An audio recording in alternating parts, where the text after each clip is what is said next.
Time to restore the honor in D.C. And part of the way of restoring the honor in D.C. is by making the people in D.C. really get scared of us. You know how you make them really scared of us?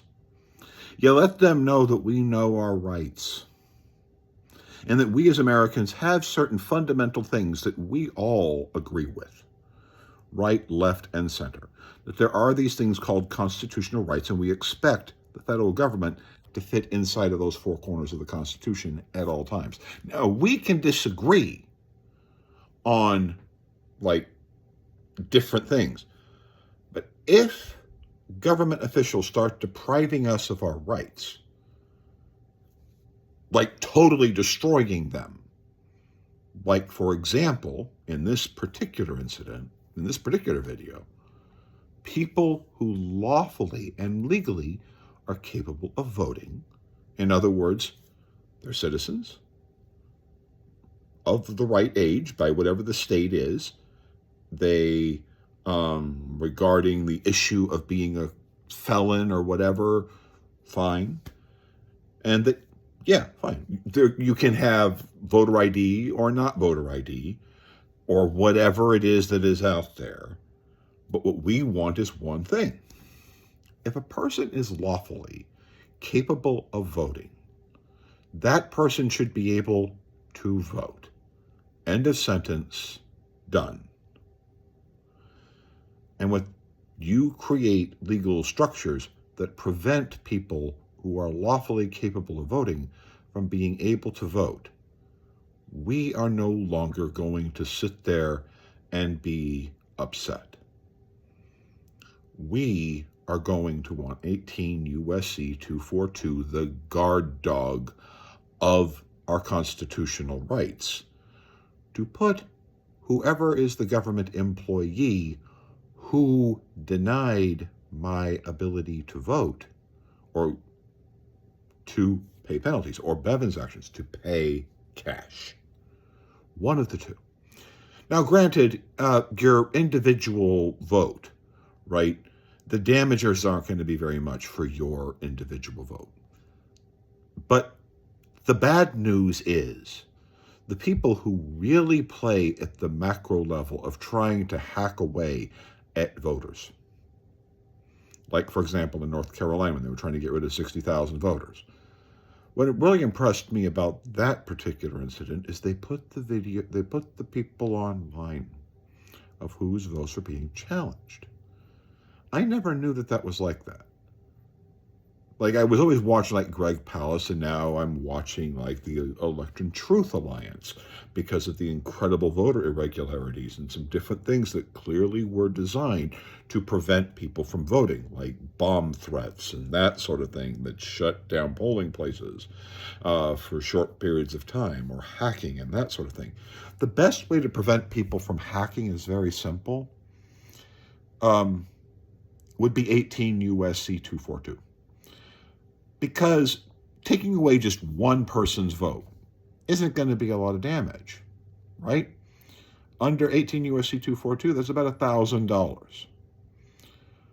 But in order to actually make a true impact on the vote, it isn't just doing one person's vote that you're going to try to do. It's going to be tens of thousands of people. You're going to hack voting systems to eliminate those things, kind of like with Donald Trump. And if those people who disagree with hacking of voting systems, please look at the Election Truth Alliance. Please look at Article 15 of the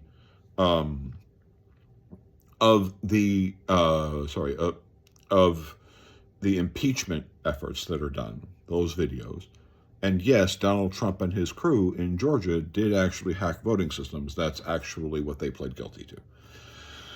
So, are our voting systems impregnable? No, they're not. They can be violated because they were violated in Georgia, and we got the guilty plea to that. So, it's possible. It's possible to manipulate votes. Yes. That's why we have laws that prevent that from happening. But what we as individuals should be doing is, yes, banding together, right and left and center, take away a person's vote.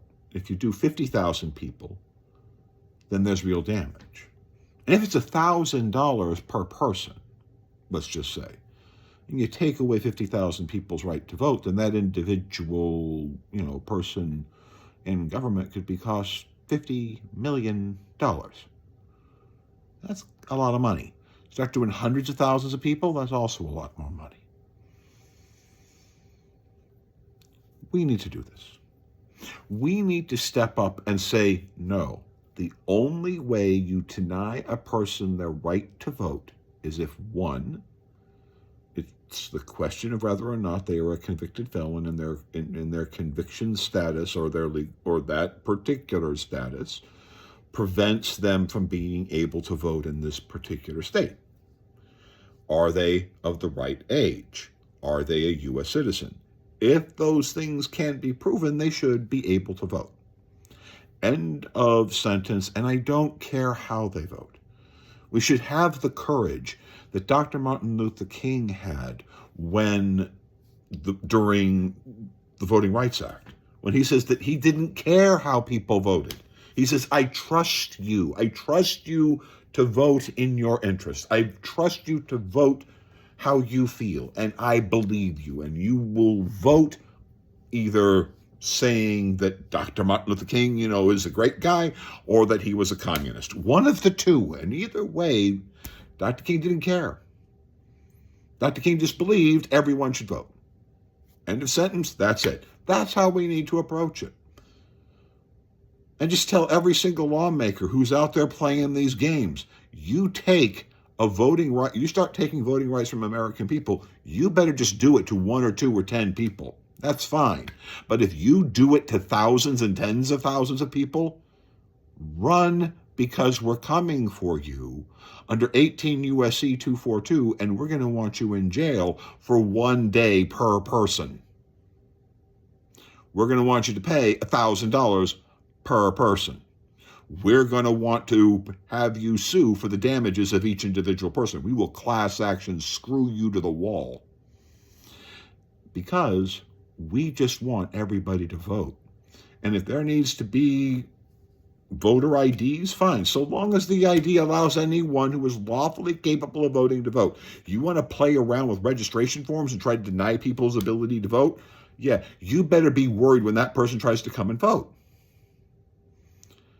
Because we just want one thing, that if you are here legally and if you are an American citizen, that if you're an American citizen, you're of age, and your criminal status says you, or non-criminal status says you can vote in the state, you should be able to vote. End of sentence. And this is what we want. We just want everyone to be able to vote, and we want you, as our elected officials, to do whatever you can to make certain that people don't vote twice. Pretty much. Yeah. Just go out there and let everyone who is legally capable of voting to vote. And if you don't, we want you in jail. Because that's your responsibility. Your responsibility is to be afraid of us. You politicians, you lawmakers are supposed to fear us and our possible reaction. And 18 U.S.C. 242 sends our attack dog on you to put you in jail if you start screwing around with our rights, like the right to vote. So let's make them fear us.